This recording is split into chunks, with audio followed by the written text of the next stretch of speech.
22 June থেকে 28 June কর্কট রাশি, সিংহ রাশি এবং তুলা রাশির জাতক জাতিকাদের এই সপ্তাহ কার ভাগ্য উজ্জ্বল হবে এবং কার জীবনে আসছে সতর্কতার সংকেত দেখতে থাকুন।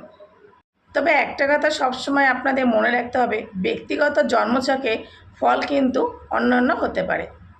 কর্কট রাশির জাতক জাতিকাদের জন্য এই সপ্তাহে কিছু ক্ষেত্রে উন্নতি হলেও মানসিক অস্থিরতা, পরিবারের কোনো দায়িত্ব এসে পড়তে পারে। এই সপ্তাহে আপনারা নতুন চাকরির কোনো খবর পেতে পারেন।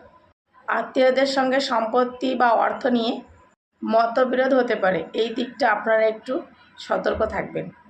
এই সময় যদি কোনো বড় বিনিয়োগ করতে চান তবে সেটা আগে থেকে আপনারা ভেবেচিন্তে নেবেন। অংশীদারি ব্যবসায় কিন্তু মতবিরোধ দেখা দিতে পারে। আপনার সহকর্মীর সঙ্গে ভুল বোঝাবুঝি এড়িয়ে চলাই ভালো। এই সময় আপনাদের হঠাৎ অর্থপ্রাপ্তির যোগ আছে, তবে খরচও বাড়তে পারে। আপনারা বিদেশে পড়াশোনা বা চাকরির জন্য চেষ্টা করলে সেটা খুব ভালো খবর আসতে পারে। স্বাস্থ্যের দিকে পেটের সমস্যা ও ঘুমের অনিয়ম দেখা দিতে পারে।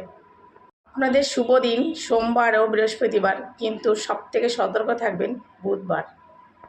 সিংহ রাশির জাতক জাতিকাদের 22 জুন থেকে 28 জুন এই সপ্তাহে বহুদিনে আটকে থাকা কাজ সম্পূর্ণ হওয়ার সম্ভাবনা রয়েছে। পদোন্নতি বা নতুন কোনো দায়িত্ব পাওয়ারও সম্ভাবনা রয়েছে। সরকারি কাজে সাফল্য আসতে পারে। এই সপ্তাহে আপনাদের নতুন চুক্তি বা বড় কোনো অর্ডার পাওয়ার সম্ভাবনা রয়েছে। অনলাইন ব্যবসায় আপনাদের বিশেষভাবে লাভের যোগ দেখা যাচ্ছে। দাম্পত্য সম্পর্কে ভালোবাসা বা বোঝাপড়া বাড়তে পারে।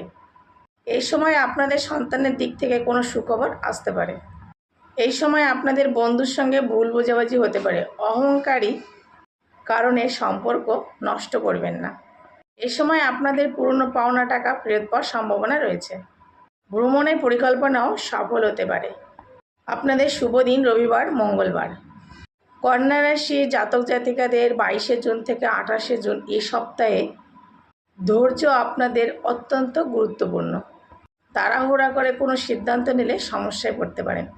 চাকরির কোনো পরিবর্তনের চিন্তাভাবনা করলে তা অপেক্ষা করাই ভালো হবে। এই সময় আপনাদের নতুন কোনো পরিকল্পনার সম্ভাবনা রয়েছে। ব্যবসায় আপনাদের ধীরে ধীরে উন্নতি হবে। প্রতিবেশীর থেকে আপনারা একটু সতর্ক থাকবেন। জীবনসঙ্গীর সঙ্গে আপনাদের ছোটোখাটো মনোমালিন্য দেখা দিতে পারে। আইনি কাগজপত্র সংক্রান্ত বিষয়ে একটু সতর্ক থাকবেন। এই সপ্তাহে পরিকল্পনা করার জন্য সময় ভালো। দেশে কাজের জন্য আবেদন করলে ধীরে ধীরে তা ভালো ফল পাওয়ার সম্ভাবনা আছে। তবে ধৈর্য ধরে এগোলে সাফল্য আসবে, কিন্তু তাড়াহুড়া করে কোনো সিদ্ধান্ত নেবেন না। শুভ দিন বুধবার ও শনিবার, তবে সোমবার সতর্ক থাকবেন একটু। তবে এই সপ্তাহে সিংহ রাশির ভাগ্য সবচেয়ে শক্তিশালী, আর কর্কট রাশিকে একটু আবেগ নিয়ন্ত্রণ করতে হবে এবং কন্যা রাশিকে ধৈর্য ও পরিকল্পনার উপর জোর দিতে হবে।